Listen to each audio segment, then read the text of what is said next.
Hey everybody, welcome to Rampage Reviews. I'm Rampage, and we are out of the High Republic into what's closer to Episode 1, starting with one of the most legendary Sith Lords of all time, the mentor of the famous Darth Sidious. Let's dive in.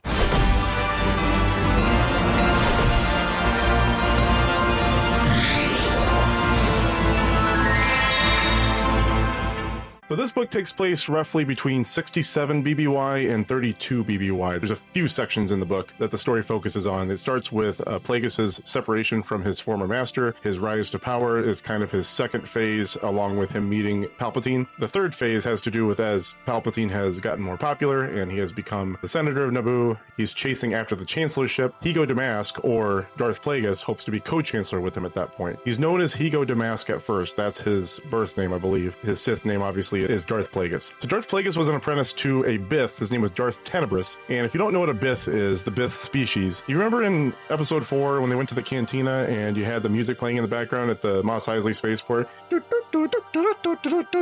I'd sing the whole song, but I want you to keep watching, so I won't do that. And Darth Tenebris was very adept at what was called Bith science. I believe he used it to mix with his knowledge of the dark side to create new abilities with the dark side and try to be more inventive in that sense. Tenebris and Plagueis were on a mission at one point in the beginning of the story. Long story short, they're trying to escape their location at the moment. Tenebris is trying to get out of this cave. He goes the wrong direction. Plagueis tries to tell him he's going the wrong direction, but he keeps going. He realizes Tenebris is tired and can't quite make it up the hill fast enough, and there's like a big boulder that's by him, and Plagueis hits him with the boulder and ends up executing, or not executing him, but killing him, to which Tenebris is very proud because he is carrying on the Sith tradition, and he says so as his dying words. Plagueis obviously is a moon. I don't know if you remember what the Moon Clan is. They have the big long heads, and they are responsible for the banking clan on Munilist. The word looks like Munilist, but it's pronounced Munilist. Plagueis grew up with very strong ties to the banking clan. He actually worked for a company called Damask Holdings, which was owned by his father, who he believed also was strong with the Force, but he never became a Jedi, never was trained with the Jedi, never trained as a Sith, nothing like that. But he believed that his species was actually always, a lot of them are strong with the Force, and it allows them to be more savvy in conversations financially. It allows them to have more influence with people to increase their profit margins. Very useful ability in that sense. With Tenebris's knowledge of Bith science, he was also searching for the secret to everlasting life, which a lot of Sith were on the search for in their careers. Because of this, Plagueis also wanted to search for the secrets of everlasting life through the dark side, and he spent a lot of his adult life and also a lot of his time as a master with Darth Sidious trying to unlock this secret and figure out how he can achieve this. So later in the story, he meets up with Palpatine, who is later dubbed Darth Sidious after he becomes his master. Plagueis has to kind of sense if Palpatine is strong with the Force, and he knows he's savvy politically because he rose very quickly in politics at the school that he was attending, and he believed that he would be very strong in galactic politics, especially with Naboo, since that's where he's from. So he's trying to feel out how strong Palpatine might be with the Force, and Plagueis had become very good at doing this without the need to test for midi-chlorians or anything like that. He was very, very good at sensing someone's strength with the Force. He also later says that he doesn't believe that midi-chlorians are responsible for how strong you are with the Force. They help with you to work with the Force. He actually believes that it's a barrier with truly communicating with the Force, because you're just communicating with the midi-chlorians that then communicate with the Force and allow you to wield the Force. So once he realizes he's strong, he takes him on as an apprentice, obviously. This is in the second phase of his life, and Palpatine has to work to become the Senator of Naboo. And there's a lot of different political actions that take place. I'll kind of get into that later about how much political information they delve into in this book. He finds himself able to run for the office of Senator of Naboo. Once he enters into this position, Plagueis knows he has to eye the Chancellorship at this point. Plagueis eventually wants him to be elected to this position and then help serve as co-chancellor so they can rule together and have the Sith Empire rule as long as they possibly can. Plagueis would like to learn his secret to everlasting life so he can rule forever. That's what he would like to do. Later in Plagueis' life, again, there's a lot of politics that takes place. The Trade Federation is working on starting a trade blockade of the Naboo. Sidious actually encourages them to do this because the Galactic Senate want to enforce taxation on the free trade zones, and in protest, the Trade Federation was encouraged by Palpatine to impose a blockade, and they were also encouraged to create mechanical armies, also the droid army. Sidious was trying to spur this along to create chaos so that it would allow him to kind of play both sides and come up with solutions for the Republic. he was against the taxation of the free trade zones. Privately, he would often say things that people wanted to hear to sway the other way. So he took multiple positions in this book, and that's just vintage Palpatine. He plays both sides, he pulls the strings on everything. Eventually, Plagueis and Sidious have kind of a celebration because at this point, Sidious has a very strong shoe-in to become the Chancellor, and Plagueis knows it. During this little celebration of theirs, it's just that they start drinking together. Plagueis has too much to drink. He actually kind of passes out, and Sidious notices this and says, hey, I am about to become Chancellor. Plagueis is out cold on my couch, and I have a chance to do something to allow myself to progress, and without the need for Plagueis, really. So he then attempts Plagueis' life to where Plagueis puts up a little bit of a fight, too passed out, too weak at this point to fight back, and also Sidious was able to play off the death as a respirator malfunction because Plagueis had to wear a respirator due to this other event that took place where his house was bombed and stuff like that. So lots and lots of details regarding different events in this book. So now Plagueis is gone, Sidious is left to win the Chancellorship, and on goes episode 1, 2, and 3. So obviously in oncoming books, it won't go that far into it just yet until we actually get to episode 1, but this one kind of goes forward to pass into that story. So what did I think about the book? It's a good book. The problem I had with it is a lot of times the details of the politics gets kind of sleepy, only because there's just so many political things that take place. It's almost the same kind of argument that people had for not liking the prequels when they first came out, because a lot of people thought the politics in those movies was just way too specific and way too emphasized along with the story. I mean, back in the 70s, you know, Star Wars was all about space magic. That's what no one really cared about, the politics. They were roughly mentioned, but you didn't know the specifics of it. The prequels were all about politics, and this book is no different. While it's interesting to read about the different politics going on in the galaxy, there's so many different players and so many different people that are doing dealings with each other and reasons why things are happening. You could study the whole book and maybe not know exactly what everybody's situation is, but they will tell you what everybody's situation is. So the book was written by James Luceno, and this is the first time we see this author during this time period. He does write other books that take place around episode 1, but this is the first book chronologically that you'll see him write. So with that being said, even though the politics can get kind of sleepy, I did enjoy the book, and the things that make it exciting are seeing the very relative things that you know happen, especially leading up to episode 1, and some of the things that have already been explained about what happens before that point and during that point. So when you kind of see the connections between those different stories that we've all heard of already, it's exciting to kind of see those connections, maybe learn little tiny details and nuances that maybe you didn't know before. So on to interesting things, and can it be brought into canon? Because this is a Legends book, so now we're going to talk about, can the stories be brought back into canon? The book wastes no time making connections between it and the Bane series, because Tenebrous respects the line of Bane very much so, and wants to continue the Sith in the same way that Bane did, and he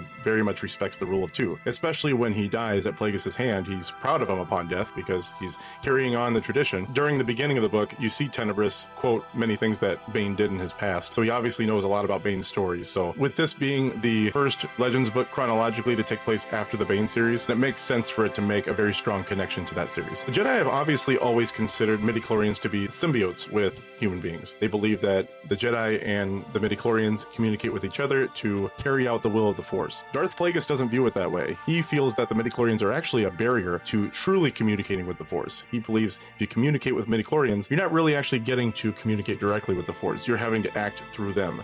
So part of something that he tries to learn throughout his career is really how to control the midi-chlorians through the Force. So bypassing the midi-chlorians to communicate with the Force to then manipulate them to do what he wants. In my opinion, and you can disagree with me on this, I don't think Bane would have approved the way that Plagueis and Sidious carried on the rule of 2, because if you remember back in the beginning of the book, Plagueis killed Tenebrous by basically assassinating him. He took him out with a big boulder behind his back without him expecting it. Sidious killed Plagueis in his sleep while he was drunk and asleep. Bane thought of this way of killing your master to be an inferior way to take out your master, which may not guarantee that the apprentice is stronger than the master and then qualified to take on the Sith line. There's a lightsaber fight that takes place between Plagueis and a group of people on the planet that he was just on when he killed Tenebrous, and he was trying to get off world, but he was stowing away on the ship, and he ends up getting into a confrontation with this band of people, and they get into a fight. He brings out his lightsaber and he cuts off somebody's arm, but there's blood spraying everywhere, and this kind of brings to question, doesn't the lightsaber cauterize wounds, or is this a misnomer that people are mistaken? Spying Bleer and Semisali, the moon hurled the lightsaber in a spinning arc that took off the Balasar's antenna palps, sorry if you don't know what some of this stuff means, and scalp, and most of the wrinkled Dracelian's left shoulder. shoulder, misting the already agitated air with teal-colored blood. We've seen plenty of times where people are chopped or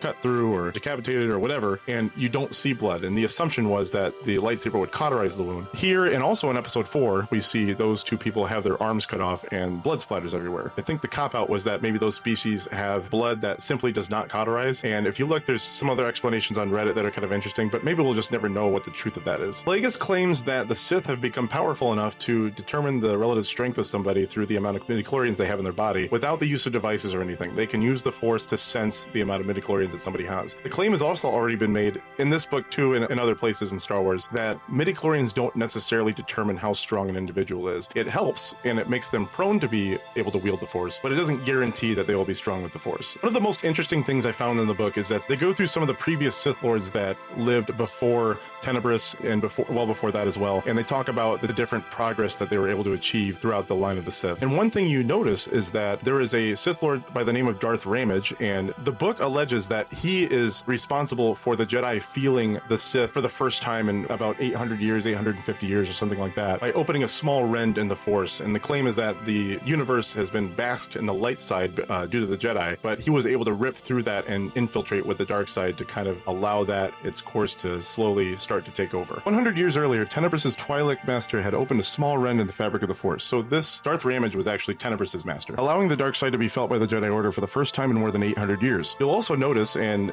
we found this out, that the Acolyte takes place exactly 132 years BBY, which means that it's entirely possible that Darth Rampage would have created this rend in the Force 864 years after the line of Darth Bane, or at least the last book of Darth Bane was 980 years BBY, which would mean this is 848 years after the fact. So this still leaves room for Darth Rampage and this story of Darth Plagueis to be canon, which is extremely exciting, right? With Plagueis' ties to the banking clan on Munilist, he belongs to an Illuminati of sorts in Star Wars that involves a lot of the most powerful people in the galaxy. This group of people helps shape the galaxy to their liking. Seems like an obvious point. A lot of Sith in their life also led this life where they created a lot of contacts to be a part of everything going on in the galaxy and be an important figure, but in the shadows. Less in the shadows than a lot of other people were. He was kind of hiding in plain sight, which some other Sith Lords were as well, but he was very well known as Higo Damask from Munilist and dealt with a lot of different financial transactions between a lot of large players. If it's ever to be brought into canon, Darth Plagueis, the novel, actually addresses the effect that Tatooine has on people and proves that it actually ages people quickly. The mask motioned negligently. I tease you, Gardilla. I know little about Tatooine, other than the planet was heir to an ecological catastrophe in the dim past, and that its vast deserts are now support a population of ne'er-do-wells, scoundrels, and hapless spacers of all species. I've heard it said that nothing pans out on Tatooine, and that beings who reside there age prematurely. Well, we already kind of assumed as much. Now we've got written word to say that Tatooine indeed prematurely ages people. The way that Plagueis appears to manipulate Sidious is very, very similar to the way that Sidious manipulates Anakin before he takes him on as an apprentice. There's a conversation that happens between Plagueis and Palpatine where, and I'm not going to quote it because there's a lot of dialogue that takes place, they're talking about Palpatine's father in relation to some of the politics that's going on during that time. And it has to do with someone who's running to be elected as king of Naboo. Damask is for this person, and Palpatine's father is against this person. And he also condemns Damask's relationship with Palpatine and tells him he wants him to get out of there and not talk to his son ever again. He relays this to Palpatine, and also he frames the conversation in a way that is telling Palpatine, your father's going to try to split us apart, and me being with you is extremely beneficial, and I can take you places where you want to go. Very similar to the idea that Sidious was talking to Anakin and saying, I know your strength and I know what you're capable of, and I will allow you to use that strength if you listen to me. Bogan and Ashla are also mentioned in the book. You'll remember the father, the son, and the daughter that were talked about in Rebels, and then also in Ahsoka when you see the giant statue of the father, and then there's an assumption that Ashla is still alive, and it just helps connect the conversation between the episodes in Rebels, but also the episodes in the Clone Wars where Anakin fights the son and then works to represent the balance between the son and the daughter. It's mentioned in the book that Sith lightning can transform a victim, and we know this to be true because we've all visually saw it in episode 3. And Sidious was attacking Mace Windu with lightning, and it was deflected back at him, and he proceeded to melt like ice cream in a cone. But then it begs the question, what about Luke being electrocuted with lightning in episode 6? He didn't transform, and he was being electrocuted for a very, very long time. So kind of a plot hole there. Maybe Luke is just strong enough to withstand it enough to where it doesn't affect him the way it affected Palpatine. Maybe Palpatine was not as strong during this time as he was during episode 3. You could come up with other explanations, but it's still an interesting point to be made. Luke probably should have been transformed in some way due to this electrocution that Palpatine laid on him. We've talked plenty of times about how Plagueis has strong ties to the banking clan, and he worked for Damask Holdings, which was a large financial institution that funded lots and lots of projects throughout the galaxy. It turns turns out that Plagueis and Damask Holdings are personally responsible for the size and possibly the technology that exists in Kamino with regards to the clone army being created. Plagueis has a really long conversation with Sifo Dyas where he's expressing how he is very much in favor of a grand army being created. And Sifo Dyas was like, well, we don't have the means to do that. There aren't enough Jedi to have an army, and we're not soldiers and stuff like that. Plagueis then says, well, what about clones? And then Sifo Dyas says, well, nobody has a facility that big to clone people. And then he talks about Kamino, and he goes, well, Kamino's not even big enough to do that. I know that facility. And Plagueis is like, well, we could fund it. We could make it bigger. We could create what we need to create an army of this size. So if not for Plagueis' influence, we wouldn't have seen an army the size that we saw in Clone Wars and beyond. Plagueis had a lot of attempts to create beings through the will of the Force by influencing the Midi-chlorians to create life, as Sidious mentioned in episode 3, and many, many more than just Anakin. And it's interesting when you read about it, because when he learns of Anakin and he learns about how Anakin came to exist, he realizes, is this something that I did? Is this something that Sidious might have did? I don't believe Sidious had this power yet. I think only Plagueis did. It almost stands to reason that maybe Plagueis was reaching out with the Force to experiment with this power and then accidentally created Anakin in some sort. But it seems the Force would have willed it, and that's what Plagueis would have believed as well. Darth Maul is also talked about in this book, obviously, because he works under Palpatine during episode 1, and where Plagueis is allegedly still alive in Legends anyway. Turns out that Maul was actually given to Sidious by a Dathomirian witch. She wanted a better life for him and knew that he was strong with the Force, and she also didn't want him to follow in the footsteps of the Night Brothers, since they were usually sold into slavery and they were not treated nearly as well as the Night Sisters. So to save Maul's life, she gave him to Sidious and asked Sidious to help take care of him and nurture his power to later become stronger as an adult, to which Sidious obliged very reluctantly. It turns out Maul was actually never expected or never meant to become a Sith Lord in the first place. He obviously later becomes very, very powerful. Maybe not as powerful as some people, but definitely very skilled, clever, and a very important figure in Star Wars history. Maul was basically taken on by Sidious, well, after he accepted him as a baby, but he realizes he can use him as an assassin of some sorts, not exactly as a true Sith, but just someone who can carry out missions to execute the grand plan. Jabba the Hutt speaks Basic in this book. You haven't seen him speak Basic in shows or in movies, Basic being English, and they call it Basic in Star Wars. But in the book, it says that he speaks Basic in a very coarse voice, but he does speak it. It stands to reason that he could, because he can understand it, much like Han Solo can understand Kashyyykian. Is that